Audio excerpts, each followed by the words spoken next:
1. Ke kaloku ngolokuqala usuku lweveki ngesifingo sokusa beza engcwabeni bephethe ubulawu ababebulungisile kukho nabanye abafazi nabo.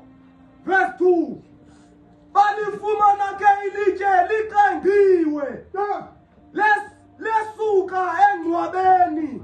Verse 3. Bakuba bengenile abawufumananga umzimba wenkosi uYesu.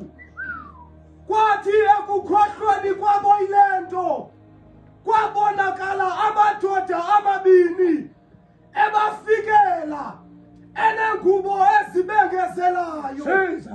Verse 5. Ke kaloku bakubona ukuba bangenelwe kukoyika beqondene emhlabeni. Athi kubo, yini na ukuba ophilayo nimfune phakathi kwabafileyo. Verse 6. Akakho apha uvukile. Khumbulani ukuba ukuthetha kwakhe kuni oko ebese kwaseGalili esithi unyana womntu umele kukuthi anikelwe ezandleni zabantu abangeboni abethele emnqamlezweni. Athi ngomhla wesithathu abuye avuke. Nkosi yamakhosi ulolugileyo selithile wenkosi. Sikhona ngale mini namhlanje kuseni, mini yangecawe, mini yokuvukelwa kwethu inkosi yethu enguYesu. Haleluya. Sifiki lapha oko sihlele emnqamlezweni. Ngolesihlanu bekuthethwa ngokubethelelwa kukaYesu. uYesu esenziwa zonke izinto. Haleluya. Esenziwa zonke izinto. Lithe lilizwi kwaye kwatshiwo ukuthi umele intoba anikelwe ezandleni zaboni. Haleluya. Abantu ababembethe uYesu babengayazi ukuthi uYesu unikelwe. Haleluya.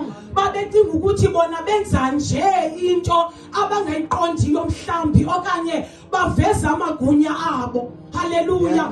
Kodwa lithi ilizwi wathi ukuthi kumele anikelwe ezandleni zaboni, abethwe abethelelwe aze ngomhla wesithathu abuye avuke.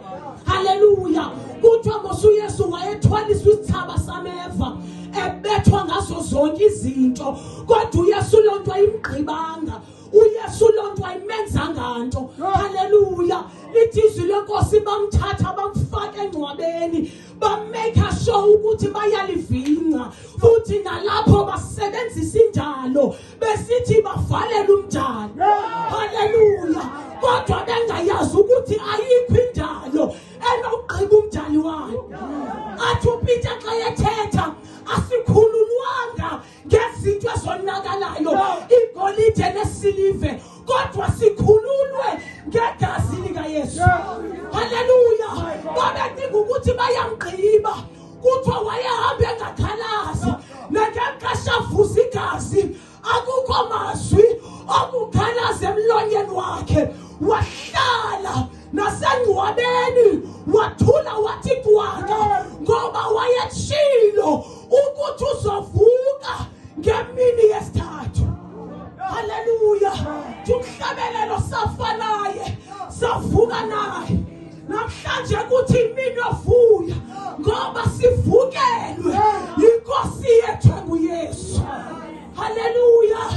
Uba ngabe uYesu kwakwenzeka izinto zonke wase wangavuki ngesingekho apha namhlanje, kodwa bathi ukuze bamqonde bambona ukuthi uvukile, ngoba lithi izwi lenkosi kwabuzwa ukuthi nimfunelani ophilayo kwabafileyo.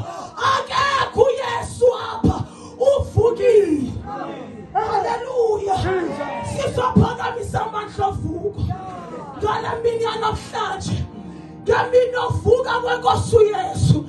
Toni wena ofuna ivuswe namhlanje empilweni yakho, ngoba nanga amandla ovuko siphakamisa wona sesizothanaza intoni wena afuna ufuswa kuyo namhlanje kuYesu ngoba amandla avuka asele khona sihamba ngawo iyasithanda inkosi ngoba yayazi ukuthi simele ukuba avuke yena sizohamba ngamandla avuka asabi ngamandla nje asabi ngamandla nje kodwa saba ngamandla avuka asimgqiba zonke izinto abadinga ukuthi sizomgqiba iyona nto nathi singadibeki ngoba saba ngamandla